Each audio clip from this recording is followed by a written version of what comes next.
Bueno, buenas tardes a todos.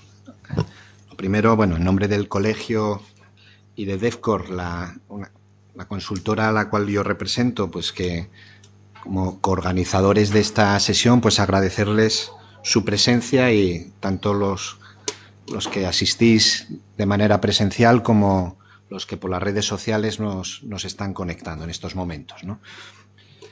Bueno, la jornada que hemos preparado pues es una jornada técnica, pero queremos quitarle un poco el halo de especialista sobre pues una novedad que no es tan novedad, que es sobre la responsabilidad penal de las personas jurídicas y planteada como realmente un problema que afecta al conjunto de las compañías y de las empresas. Da igual su tamaño, da igual su posición en el mercado, da igual sus elementos.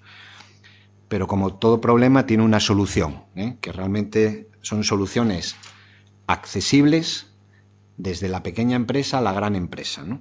Que son los programas de cumplimiento. Y con ello una herramienta que lo presentaremos al final, que además, digamos, el Colegio de Economistas de Madrid pues ha evaluado y la pone a disposición de todos los colegiados. Nos acompaña Juan Antonio Lascuarín. Bueno, su currículum es muy amplio, es catedrático de Derecho Penal de la Autónoma de Madrid y bueno, pues lo más relevante tal vez, pues bueno, letrado del Tribunal Constitucional, letrado adscrito a la presidencia del Tribunal Constitucional y secretario general de la Asociación de Letrados de Tribunal, entre otros cargos. Pues bueno, él nos va a acercar la realidad de esta normativa legal y además, pues bueno, realmente con un enfoque eminentemente práctico, de tal manera que al final de la jornada el objetivo es que primero tengamos una visión global, que lo veamos realmente como un problema, pero un problema que tiene solución. Y sin más, pues le doy la palabra a Juan Antonio.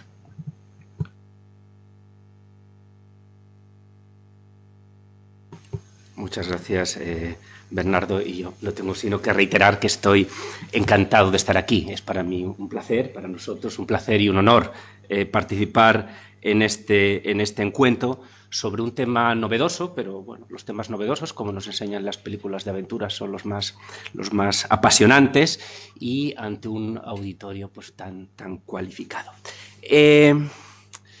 Bueno, como saben quizás los economistas mejor que nadie, de vez en cuando, y siquiera con fines muy loables, al legislador le da por complicar la vida a las empresas. La última de estas complicaciones, que es a la que hacía referencia mi compañero, que se inicia en el 2010 y que tiene una vuelta de tuerca en el 2015, es, perdónenme el coloquialismo, es una complicación gorda porque tiene el adjetivo penal, que es un adjetivo muy asustante. Resulta ahora que desde el año 2010 y significativamente desde el año 2015 las empresas pueden delinquir. Eso significa que una empresa puede ser imputada, en el lenguaje actual procesal investigada, que puede ser acusada, que puede ser condenada y sobre todo que puede tener ese efecto estigmatizador tan intenso que tiene toda pena y que aplicado a la persona jurídica y aplicado sobre todo a las empresas tiene un fuerte coste reputacional que lleva es el llevar colgado el cartelito de delincuente. Naturalmente, esta posible responsabilidad penal no es una especie de castigo divino que vaya a caer a la empresa del cielo, ni va a ser una responsabilidad objetiva. Esto, como después veremos, sería inconstitucional. Ni siquiera es heteroresponsabilidad, responde la empresa por algo que hagan los suyos, cosa que después también les comentaré, pretendió la Fiscalía General del Estado y desmintió el Tribunal Supremo. La empresa puede ser responsable penalmente por lo que ella misma haga, porque no cumpla con su deber penal, porque no evite, prevenga el delito de los suyos en su favor, cosa en la que de nuevo me remito a algo en lo que insistiré después. Pero el problema es que, por una parte, no está muy claro qué es eso del cumplimiento penal, qué es cumplir penalmente, qué es hacer un programa de cumplimiento. Y por otra parte, el problema se convierte en problemón si lo aplicamos a las pymes, a las pequeñas y medianas empresas, porque van a sentir que el legislador está introduciendo en su ya cargada mochila una piedra más que añadir a la piedra de la protección de datos, a la piedra de la prevención de riesgos laborales, a la piedra del blanqueo. Después estamos ante un reto jurídico complejo, veremos que tampoco con los escasos mimbres, tampoco muy abundantes mimbres que nos da el legislador, la de, uno, identificar qué es realmente el cumplimiento penal, cómo puedo quedar como empresa, como persona jurídica exonerado de pena, y en segundo lugar, un reto añadido de cara a las pymes, cómo puedo hacer eso sin arruinarme por el camino. Y, bueno, como pasa con los retos jurídicos que afectan a muchas personas y que son complicados, como pasa, por ponerles un ámbito análogo, como pasa con las enfermedades que afectan a muchas personas, bueno, ante esto el mercado reacciona bien y reacciona mal, reacciona con seriedad y reacciona sin seriedad. Se produce que serios investigadores públicos y privados dedican tiempo y esfuerzo a encontrar vacunas, en el símil de la medicina, pero también sucede que surgen en el mercado productos milagro, pastillas para el adelgazamiento, remedios que en realidad son inexistentes. Esto nos pasa también ante este nuevo problema jurídico que afecta a muchas personas. Surgen en el mercado empresas, y esto es un caso real, que alertan sobre la gravedad de estos fenómenos y que ilustran este fenómeno con ejemplos de delitos que no son ni cometibles ni imputables a las personas jurídicas. Les traemos aquí un caso real de una empresa que ofrecía programas de cumplimiento penal y que ejemplificaba precisamente con 3 tipos de delitos: seguridad en el tráfico, seguridad de los trabajadores y falsedad en las cuentas de las sociedades, que no son imputables a las personas jurídicas y en las que, por lo tanto, el programa de cumplimiento de la persona jurídica no tiene ningún sentido.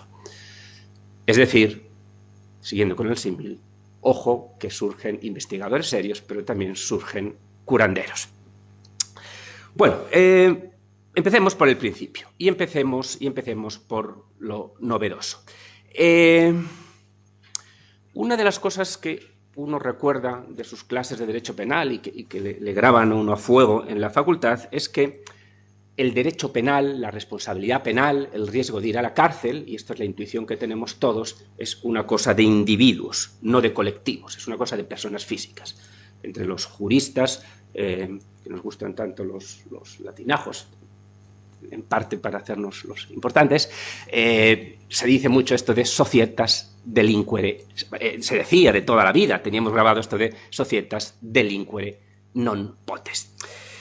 Bien, ¿y por qué decíamos esto? ¿Por qué no podían cometer delitos colectivos personas jurídicas y empresas? ¿Por qué no podíamos imputar delitos a colectivos, a empresas? ¿Y por qué no podíamos castigarles como tal colectivos, asignarles penas? Bueno, la objeción más clásica, no me voy a entretener mucho con esto, y la objeción más incisiva tenía que ver con el principio de culpabilidad.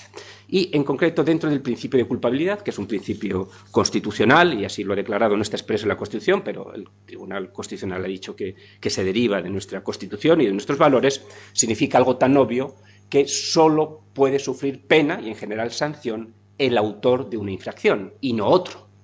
Por mucho que fuera útil para acabar con el terrorismo, no podemos penar a las madres de los terroristas. Si sancionamos a la persona jurídica, se decía, si sancionamos a la empresa, si sancionamos al colectivo de titulares con una multa, estamos sancionándoles a todos con independencia de cuál fue su conducta concreta personal. Y estaríamos haciendo pagar a justos por pecadores. Bueno, este planteamiento tradicional quedó arrumbado y venía siendo arrumbado ya tradicionalmente desde la cultura anglosajona. Y se estarán preguntando ustedes, entonces, si esto es así, existía esta objeción clásica a la responsabilidad de las personas jurídicas, porque parece que podía poner en juego el principio de culpabilidad, veremos luego que esto no es así, ni era tan incisivo. ¿Por qué desde ciertas culturas jurídicas y por qué hoy en nuestro Código Penal y por qué tradicionalmente la cultura anglosajona penaba a las personas jurídicas y singularmente lo que aquí quizás más nos preocupa, que son las irregularidades económicas, ¿por qué ese empeño en penar a las empresas? Bien, el gran argumento clásico es un argumento de eficacia, es un argumento eficacista. Insisto, concretado ahora en las empresas, no en las personas jurídicas en general, y en la delincuencia económica, podríamos resumirlo así. Bien, aunque esto suena un poco duro, una característica de las empresas en un sistema competitivo es una cierta tendencia o una cierta tentación al incumplimiento. Esto, insisto, suena duro, pero esto nos lo dicen así los criminólogos. Hay una cierta tendencia congénita en el sistema competitivo a que los competidores hagan daño a los demás por su propia tendencia a maximizar beneficios y ahorrar costes. Expresado con algunos ejemplos, existe la constante tentación de deshacerse de los residuos tóxicos vertiéndolos al río y cometiendo un delito ecológico, matando a los peces y ahorrándonos costes de filtrado y de reciclaje.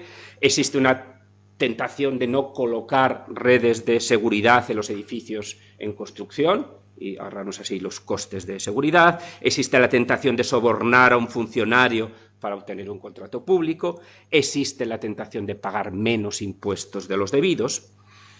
Y junto con esa tentación, pues digamos así, de la empresa como colectivo, por su propio afán competitivo y por lo demás sano afán de maximizar sus beneficios y posicionarse mejor en el mercado frente a otros competidores, existe un segundo efecto que analizan los sociólogos de la empresa, que es el efecto interno de los propios trabajadores en la empresa. En la organización interna de la empresa, en un mundo con escasez de puestos de trabajo, cada trabajador, cada empleado, cada directivo va a tener una cierta tentación, al menos en no extraordinarias ocasiones, de hacer trampas en favor de su empresa, para así ganarse el favor de esta, para cumplir sus objetivos internos, para conseguir un mejor bonus, para estabilizar su puesto de trabajo o para mejorar en la empresa. Dicho de nuevo con una manera que suena un poco dura, tal como lo dicen los sociólogos y los criminólogos, bueno, las empresas, las sociedades mercantiles, en cierta medida constituyen un factor criminógeno que solamente puede ser adecuadamente combatido si penamos a la empresa misma. El razonamiento es el siguiente: si solo tenemos responsabilidad penal individual, la empresa no tiene alicientes para disuadir los delitos individuales de los suyos en su favor, los incumplimientos penales que le favorecen. Ética aparte, y en términos solo penales, y simplificando, si el vertido contaminante hecho por mi jefe de producción no es detectado, mejor para mí. Y si sí es detectado, peor para él. Pero no es peor para mí. No es peor para mí. Esta razón eficacista es lo que inspiró esta cultura anglosajona de responsabilización penal de colectivos y lo que ha terminado convirtiendo esto en tendencia global y que una globalización que llegó en España en el 2010, insisto, con una reforma muy incisiva, especificando lo que vamos a ver después, los requisitos de un programa de cumplimiento, en el 2015. De lo que se trata ahora con esto, con la responsabilidad penal de las personas jurídicas, y voy a la perspectiva adecuada, es de lo siguiente: se trata de hacer responder, y ojo, responder penalmente a la empresa por tolerar el delito de los suyos en su favor. Si quieren, dicho de otra manera, por no ser un buen policía de los suyos. Si quieren verlo de otra manera, yo, Estado, te digo a ti, empresa, que te tienes que autorregular para prevenir delitos en tu seno, o al menos aquellos delitos que te favorezcan. Y como no lo hagas, y como no lo hagas bien, serás tú la que cometa un delito por no haberte autorregulado. Habrá aquí un paréntesis no quiero ser pesado con tecnicismos, pero como después veremos, no es cierto que imputemos a la empresa el delito del individuo. El delito del individuo, el vertido, lo hace el individuo. Lo que imputamos a la empresa es otro delito consistente en tolerar ese delito, que sería un delito de pura actividad, en términos técnicos, un delito de pura omisión, en el que el delito del individuo no es un resultado, sino una mera condición objetiva de punibilidad. Cierro el paréntesis y voy a intentar no aburrirles con tecnicismos que tampoco son necesarios. Seguro que se están haciendo en este punto tres preguntas. ¿Cuándo comete un delito una persona jurídica? ¿Cuándo podemos decir que la persona jurídica está cometiendo un delito? Segunda pregunta, ¿qué delitos puede cometer? ¿Puede cometer un delito? ¿Puede cometer un homicidio, unas lesiones, una agresión sexual? ¿Y qué penas puede sufrir la persona jurídica? Abordo muy brevemente la respuesta a estas tres preguntas. Dejo la primera, que es la que más me importa, para el final. ¿Cuándo podemos entender que comete un delito la persona jurídica? Vamos muy brevemente con la segunda y con la tercera. La segunda, ¿qué delitos? ¿Qué delitos? No todos los delitos. Existen ordenamientos donde cualquier delito es, si cumplen los requisitos de imputación, imputable a la persona jurídica y, por lo tanto, si procede, imputable a la empresa, sino solamente aquellos delitos que el legislador expresamente diga: de este delito podrá responder la persona jurídica si ha tolerado estos delitos. Existe un listado largo de delitos, que además está, por ponerlos todos, está en letra muy pequeña y no los pueden ver, pero yo se lo creo que así, bueno. Si lo hago grande se va de pantalla. Bueno, no tiene mayor importancia. Básicamente, en lo que a nosotros nos importa, y hablando de empresas, prácticamente todos los delitos económicos, esto si quieren después hablamos, con la extraña excepción que no existe en el derecho comparado y que es un poco absurda en nuestro derecho, de los delitos contra los derechos de los trabajadores, pero prácticamente todos los delitos económicos son imputables a la empresa, son imputables a la persona jurídica. Corrupción, estafas, insolvencias, delitos informáticos, delitos contra la propiedad intelectual industrial, mercado, consumidores, hacienda pública, medioambientales, urbanísticos, blanqueo, financiación ilegal, falsedades, alimentarios y algún otro más. En esencia, todo el derecho penal, más o menos esencialmente económico, incluso lo que llaman el derecho penal periférico, también, por ejemplo, los delitos de corrupción, que no son estrictamente delitos económicos, son delitos contra la administración pública. ¿Y cuál es la pena que puede sufrir una persona jurídica? Bueno, la única pena base y obligada en todos los delitos es la pena de multa.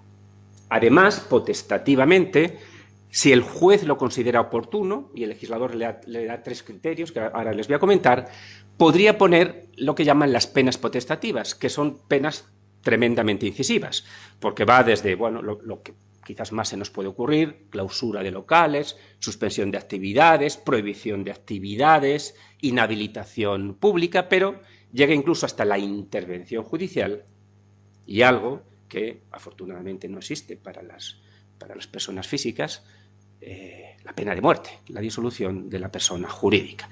Tampoco para las personas físicas existe la intervención judicial, que el símil más cercano que se me ocurre sería la lobotomía, quizás. Bueno, esto afortunadamente no existe, pero para la persona jurídica potestativamente sí.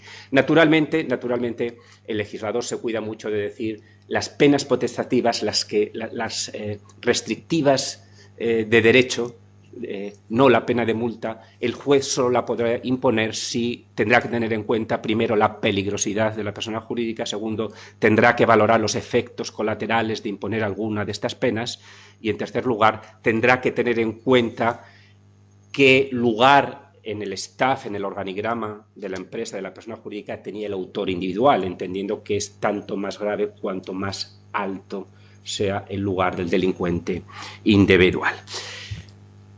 Para empresas normales, decentes, que tratan de hacer las cosas bien, aunque bueno, si están en este lío es porque han tenido alguna tentación de hacer alguna trampa, el problema no va a estar en estas penas, ni siquiera va a estar en la pena de multa. El problema va a estar en el coste reputacional. Coste reputacional que no va a depender solo de la condena definitiva, sino que va a depender ya de la acusación y va a depender ya de la imputación, por mucho que ahora cosméticamente la llamemos investigación. Lo que le va a preocupar a una empresa decente es que en expansión o en 5 días aparezca en portada la empresa X imputada por un delito D. Imputación que, por supuesto, la competencia se encargará de, por razones de interés propio, de airear. De lo que se trata, cuando busquemos la solución, que es lo que voy a hablar ahora, no quiero que nos vayamos todos deprimidos solo con el problema, ahora esta es la enfermedad, ahora vamos con la vacuna, que nos vayamos más satisfechos con la solución, pero esta solución tiene que ser una solución que trate no solamente de evitar condenas, que trate ya de evitar imputaciones con el coste reputacional que ello comporta. La primera pregunta era la que más me importaba y algo les he contado ya. ¿Cuál es el criterio de imputación? ¿Cuándo decimos que un delito cometido en el seno de la empresa es imputable a la empresa misma? Bueno, sobre esto se ha discutido mucho y no les voy a marear con la discusión porque con la regulación del 2010 la discusión fue una y esto quedó bastante aclarado en el 2015 y el debate era el siguiente, o la situación era la siguiente. Bueno, estamos en un Estado constitucional, estamos en un Estado decente, con garantías, con principios democráticos y, como les decía antes, por mucho que fuera útil, no culpamos a uno por lo que haga otro. Si hemos decidido aplicar a las personas jurídicas ya no solo sanciones, donde a lo mejor nos podemos, dada la menor gravedad de las consecuencias, relajar algo con los principios, sino no hemos optado por las flechas, sino por los cañonazos, y hemos dicho esto va a ser responsabilidad penal, tenemos que ser estrictos con las garantías. Y por lo tanto, si vamos a penar a la persona jurídica, no podemos penar a la persona jurídica uno por lo que haya hecho otro, por mucho que ese otro sea un empleado, un directivo o un administrador de la persona jurídica. No cabe en esta materia la heterorresponsabilidad, cosa que, por cierto, pretendió en su día, en el año 2011, la Fiscalía General del Estado y que recibió un cierto reciente rapapolvos, cuando hubo ocasión de ello, por parte del Tribunal Supremo. Aquí solo cabe autorresponsabilidad. Vamos a penar a la persona jurídica por lo que la propia persona jurídica ha hecho, por lo que como colectivo, como organización articulada y jerárquica ha hecho, que en este caso es permitir, tolerar que sus miembros, sus administradores, sus directivos o los demás trabajadores delincan en su favor. Dicho en breve y con una etiqueta reciente, pero que ya va adquiriendo el marchamo de clásica en el derecho penal reciente, la persona jurídica no responde por los hechos individuales de sus miembros o de las personas a sus servicios, sino por su propio y nocivo defecto de organización. Esto es culpabilidad por defecto de organización. Insisto, y vamos a pasar ya a los programas de cumplimientos, pero insisto en una idea que me parece clave. Lo que el legislador, el Estado, le dice a la persona jurídica, a la empresa: si uno de los tuyos delinque a tu favor, con tu complacencia, si no haces lo razonablemente exigible para evitar que enriquecerte con los delitos de los tuyos, no es que te vaya a imputar a ti el delito individual cometido, pero, cosa que se suele decir alegremente, pero sí te voy a imputar otro delito, tu delito como persona jurídica, que es el de no haberte autorregulado, el de no haber prevenido esos delitos, el de, si prefieren el símil, haber sido un mal policía de los tuyos.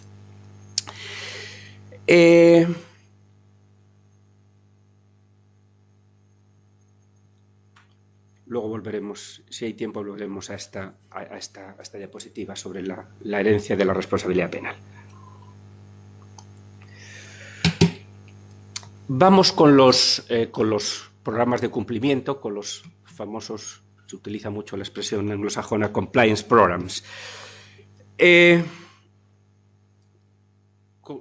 En relación con lo que les he dicho ya, y con lo que seguro que ustedes saben ya, que es un programa de cumplimiento, ya intuirán ustedes que un programa de cumplimiento no es más que la manera que tienen las personas jurídicas, que como tal persona jurídica tienen una mínima complejidad, de observar ese deber de policía interno, de cumplir con ese deber penal, de no delinquir.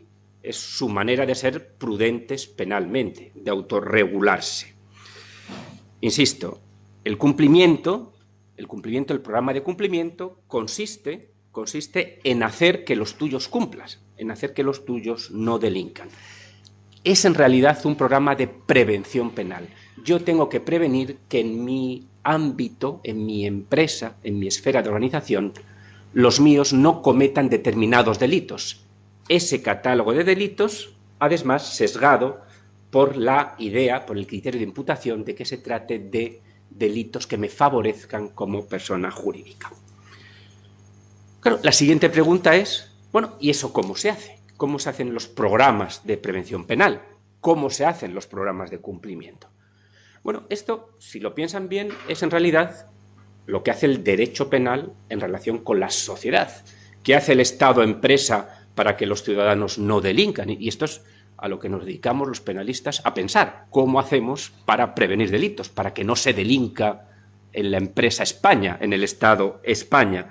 ¿Qué hacemos para que nuestros ciudadanos no desarrollen conducta altamente lesivas para otros ciudadanos? Palabras también duras de los criminólogos, ¿cómo controlamos socialmente? ¿Cómo controlamos socialmente? Voy primero con el Estado, luego voy con la empresa. Bueno, en el Estado, en el derecho penal, lo primero que hacemos son normas.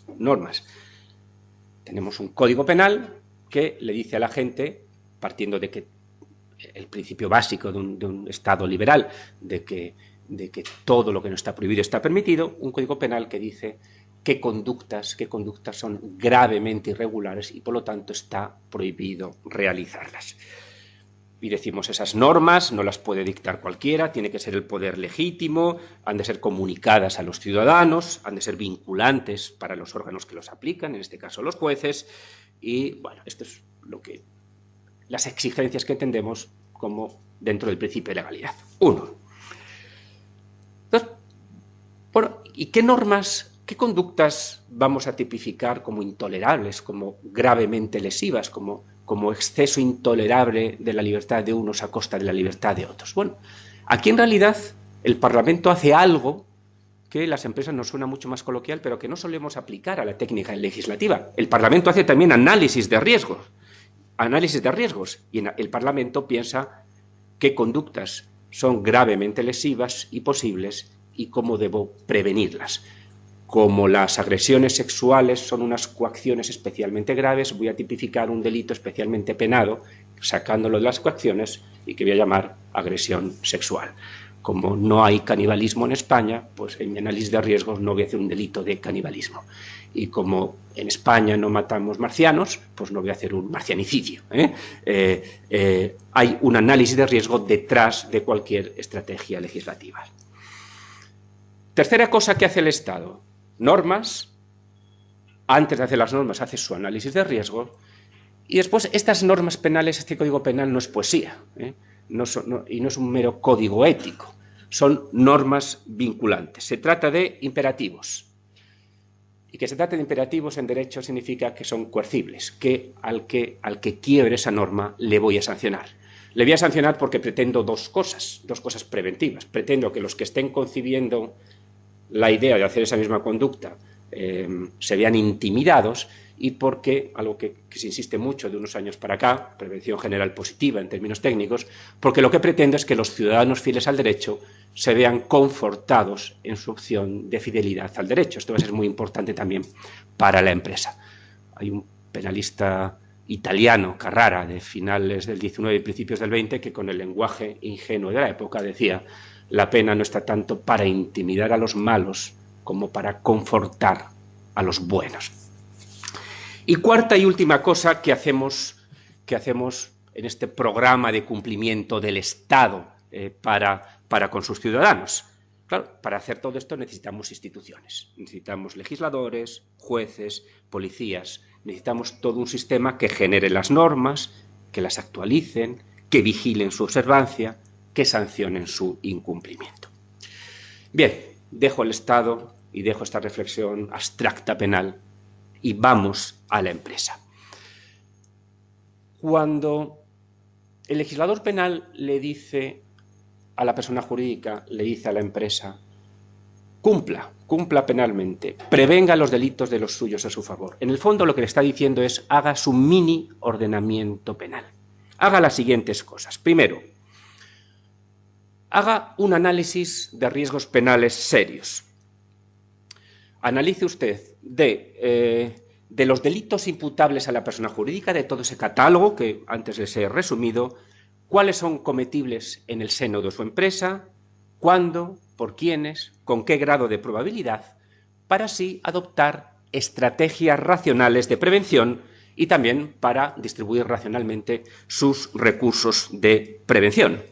Dicho con un ejemplo radical, no tiene sentido un complejo programa de prevención de los delitos medioambientales en una aséptica empresa de oficinas. 1. Análisis de riesgos. 2. Haga usted normas. Haga usted un buen código ético o de conducta, diga a los suyos qué cosas no se pueden hacer y sobre todo qué cosas son intolerables que se haga, y allí donde no le baste el código ético de conducta, bueno, desarróllelo a través de normas, de protocolos, haga un protocolo TIC, haga un protocolo anticorrupción, allí donde vea que eso es necesario. Análisis de riesgos, normas, por cierto, hablando de normas. Frente a lo que hemos visto que pasa en la sociedad, en el Estado, en la empresa, y de esto saben ustedes mucho más que yo, estamos en lo que los auditores, los economistas llaman un entorno de control, que hace que ese tipo de normas, de qué no se puede hacer, no sean solo normas de conductas, no sean normas de conducta anticorrupción, no hagas invitaciones a los funcionarios o no hagas invitaciones a la competencia por más de 200 euros, como normas de control aparejadas a esas normas de conducta. Toda invitación será contabilizada y documentada con la correspondiente factura. De hecho, en la empresa no tienden a llamarse tanto normas como programas o protocolos donde se enfatiza en el control a priori para evitar la conducta irregular. Y por cierto, algo en lo que enseguida voy a insistir cuando les hable de nuestra herramienta para pymes. El control estrella, si nosotros seriamente tenemos una cultura de cumplimiento y no queremos que los nuestros realicen irregularidades en nuestro favor, el control estrella se basa en las personas. Primero, en que haya una cultura de cumplimiento, en hacer compartir a los míos esa cultura ética. Voy a ser el mejor, voy a producir como el que más, voy a ser mejor que la competencia, pero lo voy a hacer honestamente, 1. Y dos, te voy a formar para que tú sepas qué puedes hacer, dónde están los límites y qué no puedes hacer. La formación es el principal medio de control, es el principal medio de cumplimiento penal. Análisis de riesgos, normas con todas estas especificidades que les decía, sistema sancionador. Necesitamos en la persona jurídica, necesitamos en la empresa un sistema sancionador. Y esto significa, primero, que necesitamos un sistema, un protocolo con el cual podamos detectar las irregularidades. Significativamente necesitamos un mecanismo de denuncias que funcione bien. Y para que funcione bien tenemos que garantizar la confidencialidad y, sobre todo, subrayado y con luces fluorescentes, la indemnidad del denunciante de buena fe. Y una vez que ha habido una denuncia, tendremos que tener un sistema de investigación interna que sea eficaz, pero a la vez somos una empresa con valores y por eso queremos hacer todo esto, que sea una investigación garantista, que también respete los derechos del trabajador o del directivo denunciado. Análisis de riesgos, normas, sistema sancionador. Y después, les decía antes, tiene que haber instituciones. Bueno, aquí también, en el mini ordenamiento penal de la empresa, tiene que haber órganos de cumplimiento. Fundamentalmente luego les comentaré otra cosa en la que, salvo que después me pregunten, no me iba a entretener con ello. Pero fundamentalmente hace falta un órgano de cumplimiento, un oficial de cumplimiento, un comité de prevención. Alguien que por delegación del Consejo de Administración o del administrador lo que haga es que se encargue del cumplimiento, que revise la eficacia del sistema, que proponga norma, que proponga controles, que gestione el canal de denuncias, que realice investigaciones internas, que encargue investigaciones internas. El matiz que les iba a decir, y que simplemente les enuncio, si luego tienen mayor curiosidad hablamos de ello. El Código Penal español, copiando en esto el sistema italiano, el Real Decreto Legislativo 231 del 2001, establece que para que el sistema sea fiable, además de este órgano de cumplimiento que actúa por delegación del Consejo de Administración, tiene que haber un organismo de vigilancia cuya tarea principal y específica sea controlar o vigilar a los, en términos italianos, a los apicales, a los de arriba, y hace un guiño el propio 31 bis a que esta tarea es una tarea idónea para el comité o comisión de auditoría.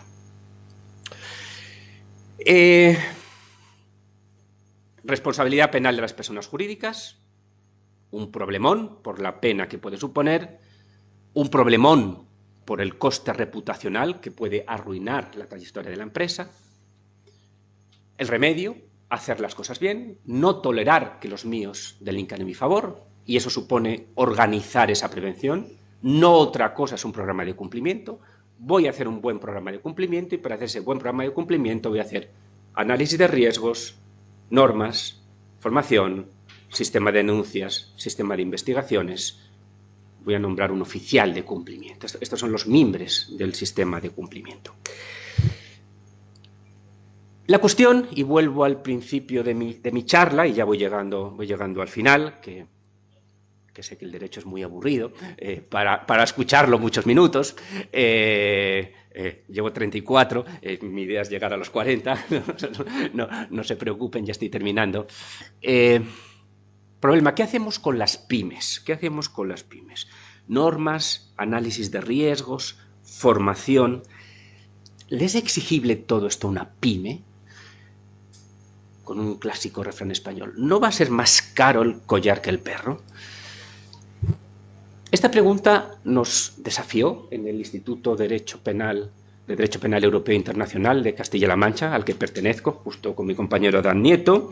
Desafió a nuestros amigos abogados, está ahí José Manuel Hidalgo y está Javier Iglesias, que no ha podido venir por razones de salud, y también desafió a nuestros amigos consultores de DEFCORP. Y entre todo, uniendo nuestros distintos talentos, nos propusimos intentar generar una herramienta que pudiera hacer que las pymes pudieran ser cumplidoras sin arruinarse, a ser penalmente cumplidoras, a evitar razonablemente su responsabilidad penal. Y aquí razonablemente, ese adverbio se extendía en dos adverbios, eficazmente y económicamente. Los objetivos eran cinco. Primero, tenía que ser una herramienta completa, lo que ahí llamamos autónoma. Una herramienta que formara al titular o al encargado de la pyme en los riesgos penales, que analizara los riesgos de la empresa y que diera pautas de cumplimiento en función de dicho análisis. No podía ser dar un aperitivo, tenía que darse un producto serio y completo. Dos, lo que aquí llamamos multisectorial. Naturalmente no es lo mismo un taller de automóviles que una empresa de jardinería. Tenía que ser un instrumento adaptable a los procedimientos de cada empresa y a los riesgos penales de cada empresa. 3, tenía que ser ágil y actual, y eso nos abocaba a la informatización y a la red, lo cual supuso una no poca inversión online. No hay red que valga, estos que lo digan a los trapecistas, si no es segura. Teníamos que también invertir en la seguridad del sistema, en la seguridad de los datos. Y sobre todo, y vuelvo al principio, esto tenía que ser asequible, tenía que ser una solución económica. Queríamos que naciera una estrella, que esa estrella tuviera 5 puntas y esas puntas fueran completa, versátil, ágil, segura y barata. Nuestra herramienta, de la que Bernardo me complementará, él la conoce todavía mucho mejor que yo también la conozco muy bien y José Manuel también la conoce muy bien, tiene fundamentalmente 3 patas, es un gran trípode, un gran trípode. Digo un gran no porque sea una herramienta que nos aplaste, sino porque está muy bien hecha. 3 patas. Una primera pata es la formación. Queremos formar a quien no tiene mucho tiempo y que encima, y no me extraña, yo me dedico a ello, le aburre el derecho. Y para eso hicimos una serie de sencillos y pedagógicos vídeos explicando los riesgos penales y no dando el tostón del delito a la empresa y explicando lo que es un delito fiscal, sino yendo de la empresa al delito, partiendo de los procedimientos, contratar trabajadores, pagar impuestos, hacer publicidad, en cada uno de estos procedimientos explicando qué riesgos penales podría comportar y por qué. Segunda gran pata de este trípode. Queríamos que nuestro usuario, empresario, pyme, se autoauscultara de nuestra mano.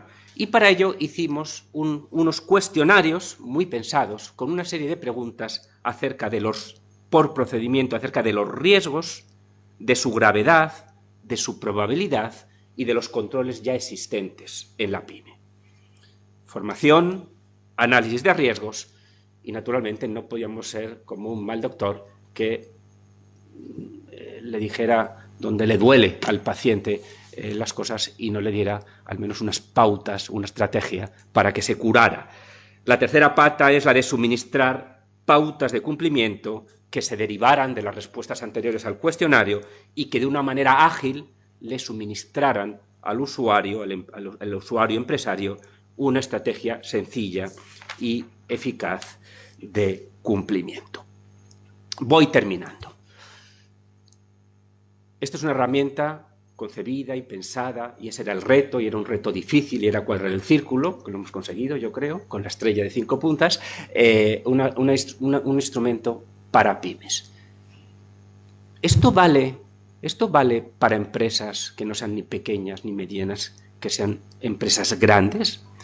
Bueno, cuando nosotros estábamos trabajando en esta pretensión de hacer una solución buena, bonita y barata para las pymes, algún amigo, jurista, secretario de consejo de administración de una empresa que no tenía nada ni de pequeña ni de mediana, al que le mostramos también por ir teniendo percepciones de nuestra herramienta, le mostramos la herramienta y nos dijo, esto está muy bien y yo quiero esto para mi empresa.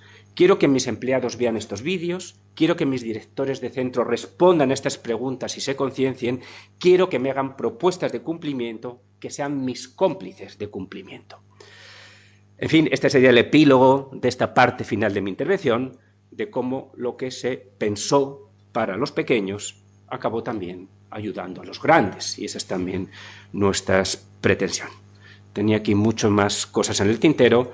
Acabo de pasar los 40 minutos y me he comprometido. El primer mandamiento del ponente es no matar de aburrimiento a sus amables interlocutores.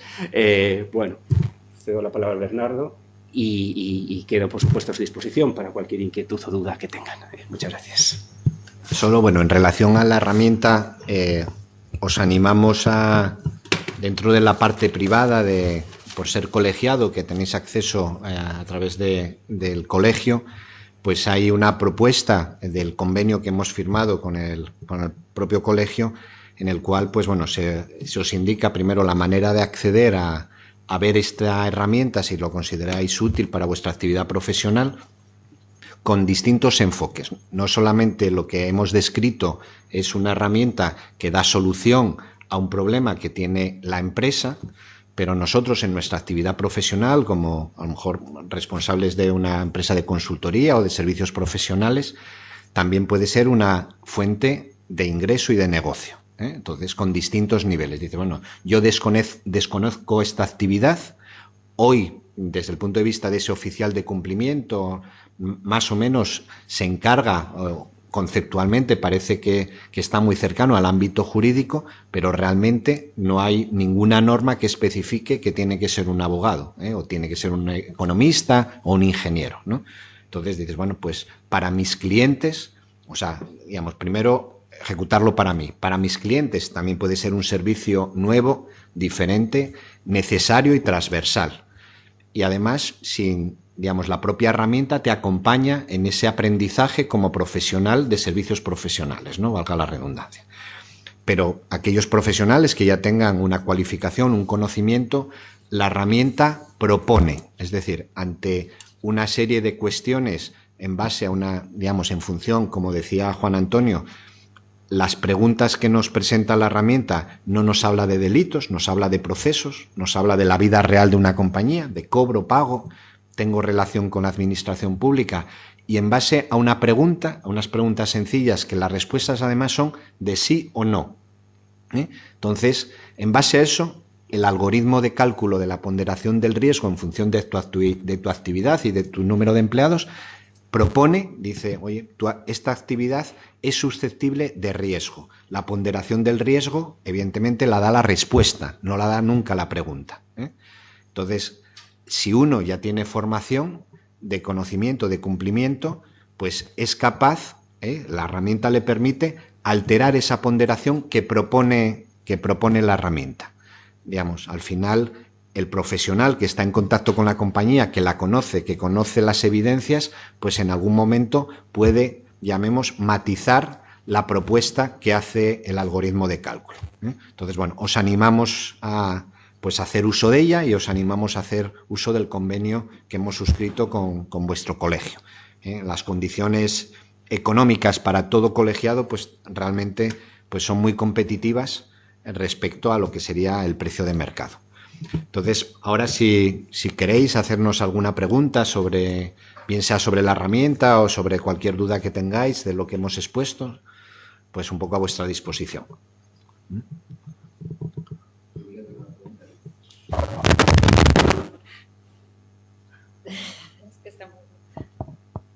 Sí, buenas tardes. ¿Se escucha? Sí. Quería hacer una pregunta en relación, por ejemplo, quizás sea una pregunta más procesal, en cuanto al enjuiciamiento de esa falta de diligencia, de control por parte de la empresa respecto del delito cometido en el seno de ella. ¿Se lleva a cabo en el mismo procedimiento o en un procedimiento aparte? En principio se lleva a cabo en el mismo procedimiento, salvo que por alguna razón eso no sea posible, pero se conciben como dos responsabilidades diferenciadas. Es más, el consejo a la empresa es que su defensa sea distinta, porque sus intereses pueden ser en algún punto comunes, como negar que el delito individual se ha cometido, que es un requisito de la responsabilidad penal de la persona jurídica. Pero, por cierto, para que exista responsabilidad de la persona jurídica, podría haberla sin delito, sabiendo que se ha cometido un delito individual, pero sin que se ha determinado qué sujeto en concreto lo ha cometido, o habiendo determinado al sujeto en concreto, puede ser que el sujeto no sea culpable por haber devenido inimputable o no esté sometido al sistema judicial. Y en esos casos podría haber un proceso solo contra la persona jurídica. Entonces, el consejo es que cada uno tenga su representación, porque los intereses son distintos. A la persona jurídica lo que le interesa decir es, por supuesto que no se ha cometido el delito individual, pero incluso más importante que eso es, se ha cometido muy a mi pesar, porque yo tenía todo bien organizado para que eso no pasara. La figura del oficial de cumplimiento, ¿cómo participaría en ese hipotético procedimiento? ¿Como un testigo o sería, por ejemplo, podría llegar a ser el responsable, o mejor dicho, el responsable o la persona que designe esa mercantil para que actúe en representación de ella, como dice la ley de enjuiciamiento criminal? Ya sé que esto pueden parecer unas preguntas un poco... No, son preguntas muy interesantes. Pero más igual desde el punto de vista del lado del derecho que no desde... Pero es que me parece que pueden ser, al menos no le encuentro una respuesta, me parece que puede ser interesante. Sí. De esto se discutió mucho, o sea, después de que se incluyera en el 2010 esta reforma penal de las personas jurídicas, hubo una reformilla, y subrayo este diminutivo un poco despectivo, porque la responsabilidad penal de las personas jurídicas hubiera merecido una reforma mucho más ambiciosa de la ley de enjuiciamiento criminal. Se hicieron ahí 3 retoquillos y en ese ámbito se discutió alguna de las cosas que usted inteligentemente plantea.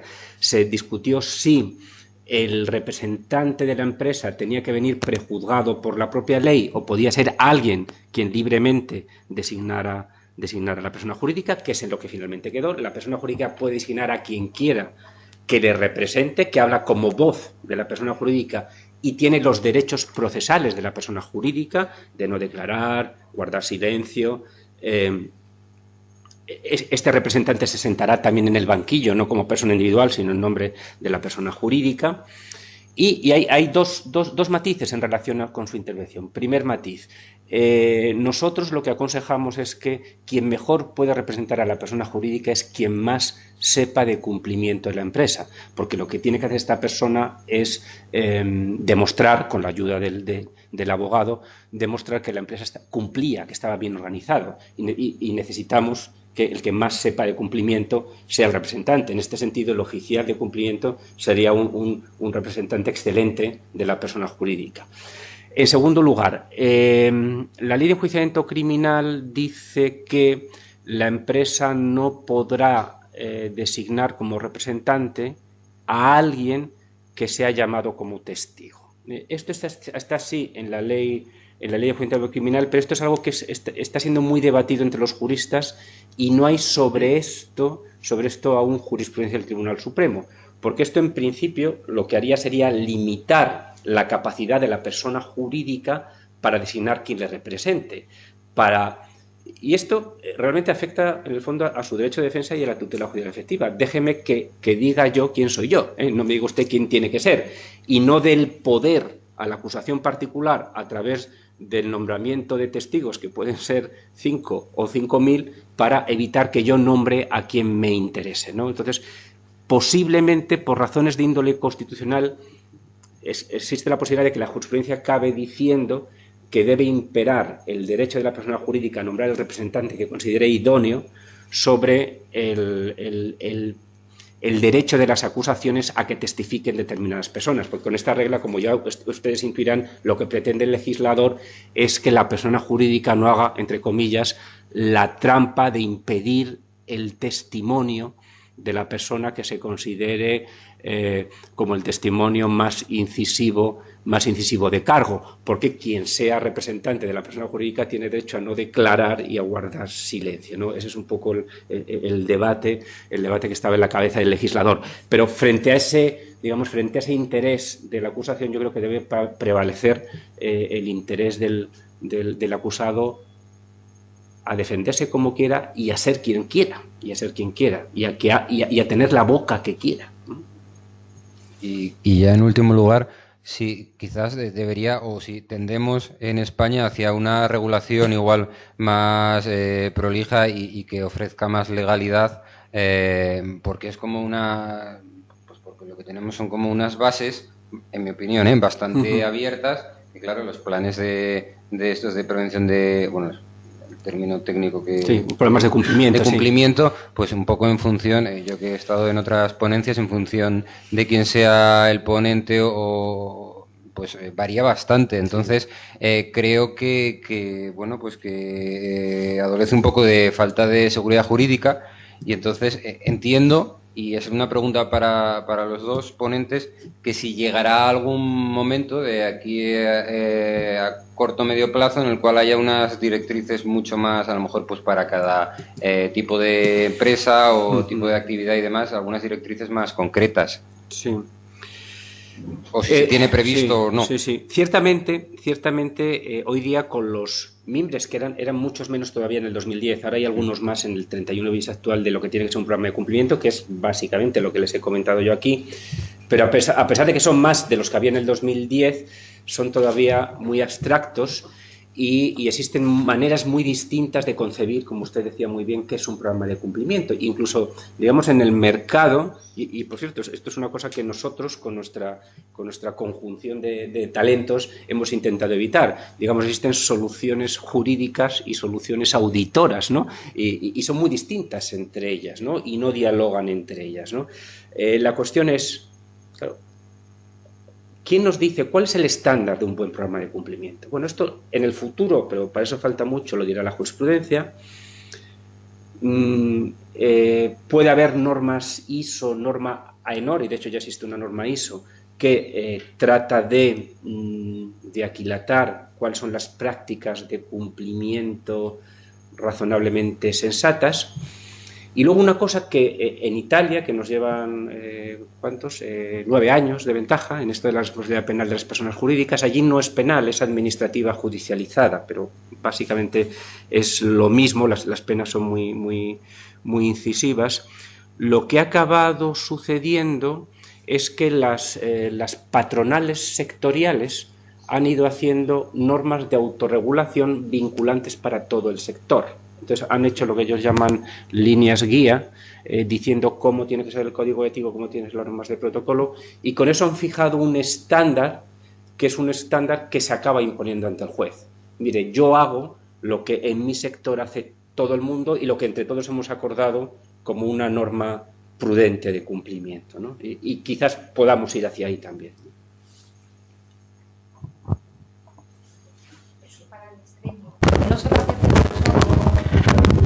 Solamente aportar que he escuchado, porque no soy especialista, hoy he venido a enterarme un poquito de qué era este tema, que AENOR va a sacar unas normas este mes. Yo no lo sabía con tanta precisión, que además le agradezco la información. Sí. Yo sé que AENOR lleva tiempo detrás de esto, y lo que no sabía es que era tan inminente, o sea que habrá que estar atento, ¿eh? Sí.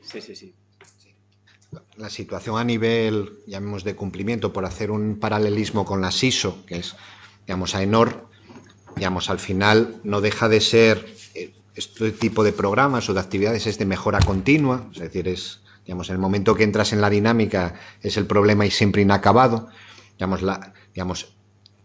la normativa, digamos, siempre un poco la SISO, hay un órgano regulador por encima de AENOR que se llama ENAC, que es la que certifica pues un poco que todo eso, pues bueno, tiene llamemos un marchamo internacional, ¿no? Por hacer un símil. Digamos, ¿eso cómo se consigue? Cuando hay una base de instalaciones o de auditorías suficientes. Entonces, AENOR, digamos, son indicaciones con la misma filosofía de la SISO.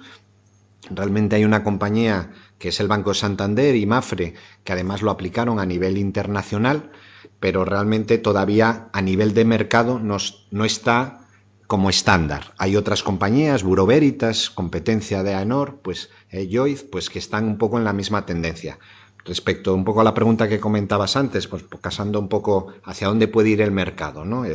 Digamos, hay países, digamos, incluso en nuestro entorno lingüístico, que están mucho más avanzados en el sentido de que esto, pues bueno, que como en la ponencia lo mencionábamos, hay una inspiración claramente anglosajona, que bueno, en el fondo es un tema casi cultural, ¿no? Digamos, los que tenemos una inspiración católica tenemos un efecto que ante la confesión reseteamos, digamos, lo que pasa que no rematamos, porque al final es el acto de contrición, es decir, haces el pecado, te confiesas, efectivamente te pone, pero tiene que ir unido en el hecho de que, bueno, en tu voluntad está no volverlo a hacer. La parte latina, pues eso a lo mejor siempre se nos olvida, ¿no?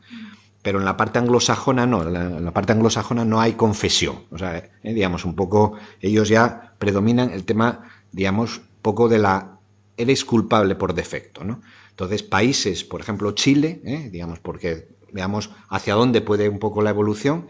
En Chile, igual que tenemos una obligación, que es similar a la de España, que decir, oye, hacemos nuestras cuentas anuales y las depositamos en el registro, y decimos, ahora también estamos incluyendo el tema de responsabilidad social como parte casi de ese paquete de cumplimiento, aunque, digamos, lo depositamos en el registro mercantil, pero bueno, no tiene una cierta utilidad. En Chile tienes que depositar, además, en el equivalente a lo que sería la Comisión Nacional del Mercado de Valores, tu programa de prevención del delito. Y tienes una obligación como las cuentas anuales. Es decir, que cada vez va a haber más presión a que en este fondo, digamos, tú estés acreditando permanentemente, con sellos y, digamos, allí hay compañías especializadas, tipo AENOR o similares, en las cuales dicen, bueno, dan su normativa para ir buscando pues ese estándar. Lo que comentaba ahora Juan Antonio de Italia, es decir, esas partes sectoriales, pues bueno, los que tenemos alguna edad, incluso lo ya, antiguamente, pues realmente los impuestos, por ejemplo, en España, no eran impuestos como los tenemos ahora individualizados a la persona o en este caso a la compañía, sino que eran impuestos que la recaudación era el equivalente a los gremios. El gremio de las cristalerías pues tenían que contribuir con unos impuestos, digamos, en la época anterior a la democracia, digamos, un poco colectivos, y se juntaban y un poco a cada cuánto le tocaba, ¿no? Y había un cierto reparto. Pues un poco, digamos, la filosofía viene a ser un poco lo mismo en lo que se espera y tal. Le dice, oye, hagamos una norma colectiva, digamos, y de hecho en otras actividades lo hay, digamos, de pyme, pues digamos a sus asociados y tal, pues dicen, oye, normas de cumplimiento en el ámbito profesional, los colegios profesionales, pues nos dicen una manera de actuar. Pues en el ámbito penal parece que el mercado pues podrá ir hacia esa zona. ¿Qué pasa? Que en lo que es la pyme, pues al final la pequeña empresa, 5 trabajadores, el dueño que trabaja en el taller, pues cuando le llega pues su asesor fiscal o el abogado de confianza y le dice, pues claro, ya estamos en un nivel de agotamiento de obligaciones que es una más. Entonces su sensación de decir, bueno, pues un poco dice, oye, si yo bastante tengo con sacar la nómina para mis trabajadores y ahora además, ¿no? ¿Qué pasa? Que cuando alguien de pronto les explica, decir, oye, ya, pero ese ejemplo que poníamos, ¿no? El aceite, ¿no? ¿Y qué pasa si lo tiras al río, ¿no? Entonces dice, oye, nada, pues oye, los peces, sí, los peces, pero de pronto viene el Seprona, viene la Guardia Civil, ¿sabes? Y vas por delante, y de momento pasas la noche en el calabozo, y luego ya a lo mejor vamos a ver, ¿no? Entonces eso al pequeño, a las empresas pequeñas, pues realmente, pues digamos, te genera una cierta angustia. Ahora a lo mejor estamos viviendo un momento feliz, pero casi por desconocimiento, ¿no? Porque muchas veces, cuando hablan de un tema de riesgo, pues oye, mentalmente dices, oye, pues bueno, digamos, ya me gustaría a lo mejor cometer delito fiscal. Dices, si yo no llego a eso, ¿no? Pero cuando hablas el tema penal, cambia y ya no sabes, dices, bueno, ¿y el seguro que tengo, que me dicen de responsabilidad civil o de administrador, y eso sirve? ¿Sabes? Hasta que alguien le dice, no, pero a la cárcel, ¿sabes? Pagarán la multa, pero a la cárcel no te sustituye, no mandan a otro por ti, ¿no? Entonces, bueno, pues realmente es un mercado que está ahí y alguna vez en las charlas que tenemos, pues bueno, se hace un cierto símil a lo que pasó hace unos años con la Ley de Prevención de Riesgos Laborales. Digamos, cuando se ejecutó la norma, las empresas, pues bueno, la oíamos, nos hablaban los de las mutuas, nos contaba alguna compañía, pero bueno, creíamos que no iba con nosotros hasta que hubo 2 administradores que fueron a la cárcel porque un empleado de construcción se intentó suicidar tirándose desde un tejado y le imputaron al dueño. Entonces, y acabó en la cárcel. Entonces, a partir de ahí el efecto es el de la bola. Entonces, es todo el mundo con prisas que hay que tenerlo. ¿Qué pasa? Que una de las cosas que comentaba Juan Antonio es que al final el tema no vale, digamos, y de hecho nosotros ponemos la frase, dice, pretendemos ser un Zara del cumplimiento, pero realmente con las prestaciones de la alta costura, ¿no? Porque realmente al final no vale un recorta y pega, no vale que yo cojo el programa de cumplimiento de otro donde dice A, pongo B y ya lo presento allí, digamos, porque al final en un tema de procedimiento judicial, pues al final lo que se ve es si tú lo hiciste es para ti, o sea, digamos, si tú te autocontrolaste, que tú, que conoces tu empresa, pues pusiste los medios para, en la medida de las posibilidades, de intentar evitarlo. Digamos, nunca es el 100%, pero al final lo que se evalúa, en el fondo, es de una manera acreditada, como dice, al final AENOR con la ISO siempre dice, oye, pero usted tiene, no solamente es que me lo diga, es que me lo acredite, ¿no? Pues al final es tu actitud frente al delito. Lo que se quiere evaluar es si la compañía, la persona jurídica, tiene una actitud proactiva frente al tema del delito. Digamos, reactiva lo tiene, es decir, cuando te viene, pues reaccionas, pero digamos, la actitud tiene que ser permanente. Entonces, bueno, ese sería un poco. ¿Alguna pregunta más? Pues, bueno, si os parece, pues lo damos por cerrado, pues agradeciendo vuestra presencia y de los oyentes que nos hayan seguido por streaming, pues bueno, pues muchas gracias.